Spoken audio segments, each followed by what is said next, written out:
Hi everyone, Hungry Reader here. It's time for more BK4K.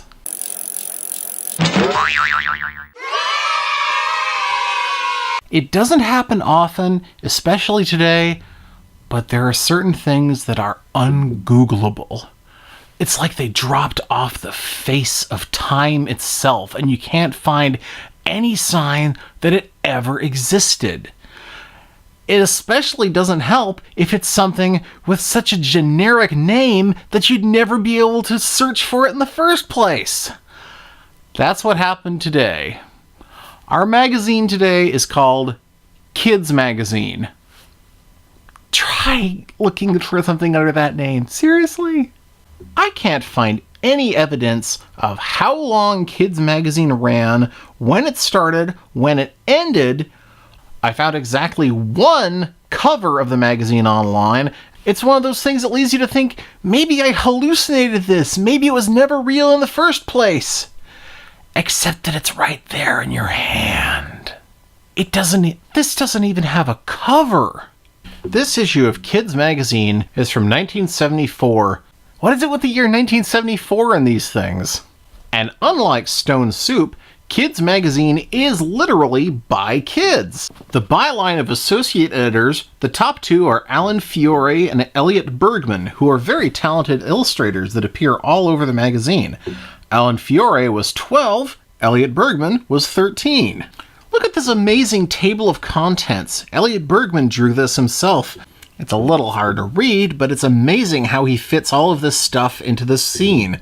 It's especially weird that he appears to have drawn a streetwalker under a streetlight, but, well... Like Stone Soup, Kids Magazine has stories and poems and illustrations, but it also has comics. Quite a few, actually. The star attraction is Valley of the Plumpets, which is created by two 15-year-olds, and involves a rock group who were lost underground in a land of pointy-headed creatures called Plumpets. And unfortunately, that's about all I can tell you, because my copy is missing all the pages after the first one.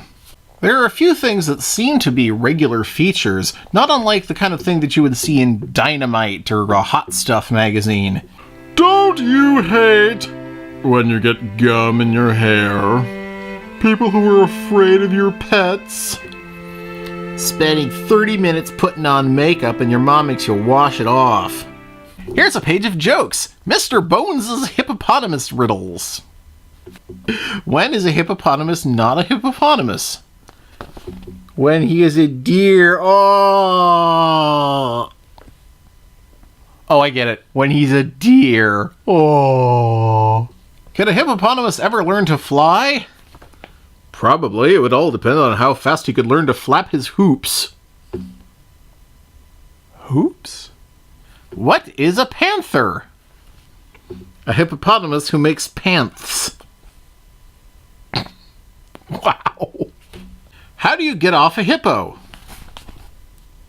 You don't, silly. You get off a duck.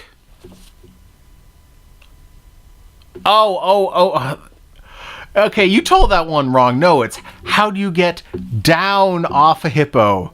You don't. You get down off a duck.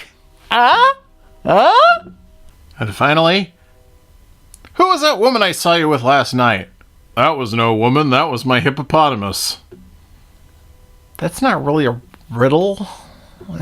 Here's one of my favorite poems. It's called The Monster. Why didn't you tell me the monster was alive? I said coolly. Because I thought I would scare you, he said. But I'm not scared of anything. But you will be when he comes. I will not, because I am his wife. He got scared, and slowly before his eyes I changed. He gave a startled scream, but nobody heard him. They had gone up to Pluto and left him alone with the monsters on the barren sands. That's almost a creepypasta. Croaky the Frog. Croaky the Frog lived in the Seals pool. He jumped very high from the net. Croaky the Frog was the fastest swimmer in the pool, so he was very hard to catch. But we finally got him out of the pond behind my friend's house and into a bucket and then in our pool. The end. This was a true story. Oh my god, that really happened?